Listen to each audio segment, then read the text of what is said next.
bâton. Le président tchadien, Mohamed Idriss Déby, un président fort, un président courageux, un président assoiffé de vengeance. Ah oui, c'est de ce monsieur on parle. Des positions ennemies, ils ont eu beaucoup de morts et beaucoup de blessés. En même temps, nous étions en train de préparer nos forces terrestres. Et maintenant, ils vont aller directement vers l'ennemi, l'anéantir. Nous allons leur faire payer ce qu'ils ont fait. C'est un homme vraiment assoiffé de colère, de vengeance. Et c'est des présidents à craindre. Et eux, c'est pas comme au Burkina, où je vais prendre l'exemple avec le gouvernement burkinabé. Ça, le gouvernement de l'AESEP.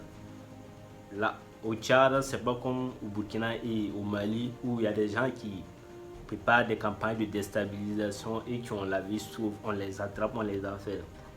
Une personne qui fait ça au Tchad, vous voyez, dès que vous voyez le président, les procédures du président, vous savez à quel point ces personnes-là s'attendent.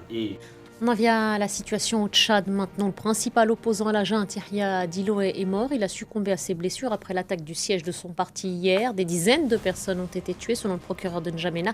Il donnait une conférence de presse. Il annonce par ailleurs que 26 personnes au moins ont été interpellées. Pour tenter de comprendre ce qui se passe avec un peu plus de détails, Stéphane. Pour diriger l'Afrique, l'Afrique a besoin de ces gens de présidents, des dictateurs. Donc pour diriger l'Afrique, il faut être un dictateur. Pour diviser l'Afrique, il faut que la population te craigne, que énormément de personnes te craignent. Être un président africain, il faut être un dictateur seulement. Il faut des personnes qui font du bruit, tu dois les éliminer facilement. Comme on a vu l'exemple avec d'autres pays européens. En Europe, il y a énormément de présidents qui sont comme ça.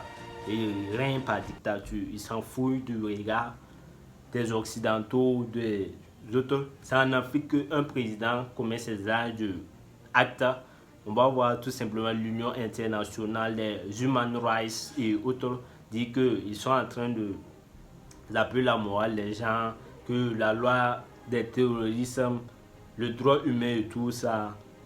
Bon, bref. Et pourtant, on voit ces actes-là en Europe. Il y a énormément de présidents comme le président Poutine qui n'hésitent pas à éliminer des personnes qui vont causer des problèmes à son pays ou des personnes qui parlent énormément, qui vont lui donner des problèmes, qui vont envoyer des problèmes à son gouvernement, les problèmes à son pouvoir. Donc, il n'hésite pas à éliminer ces personnes-là. Mais si c'est ce genre de président, les Occidentaux sont bouche bée, ils ne parlent pas.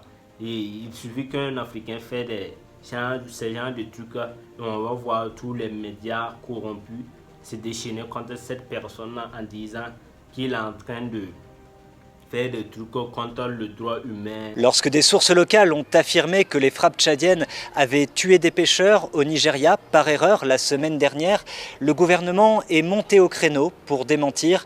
Ces affirmations sont fausses et ne reflètent en rien la réalité. Fin de citation. Envoyer des trucs comme ça, ils vont énormément faire des campagnes de sabotage de cette personne.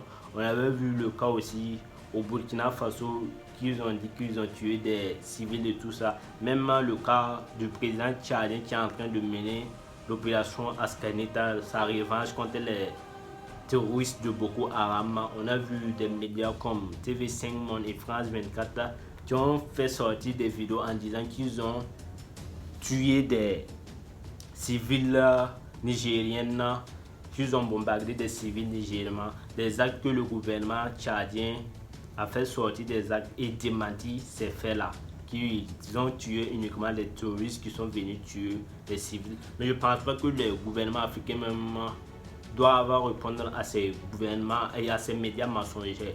Ils doivent continuer leur lutte tout simplement et faire comme les ignorer tout simplement. Et faire comme s'ils ne les voyaient pas, leurs articles, leurs vidéos propagandistes et tout ça.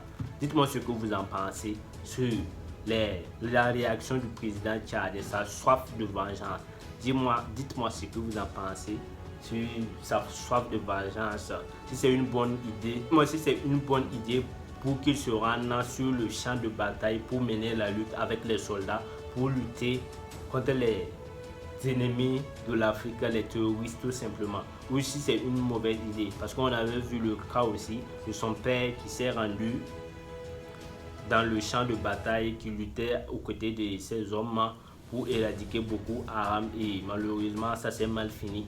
Donc dites-moi ce que vous en pensez. God bless.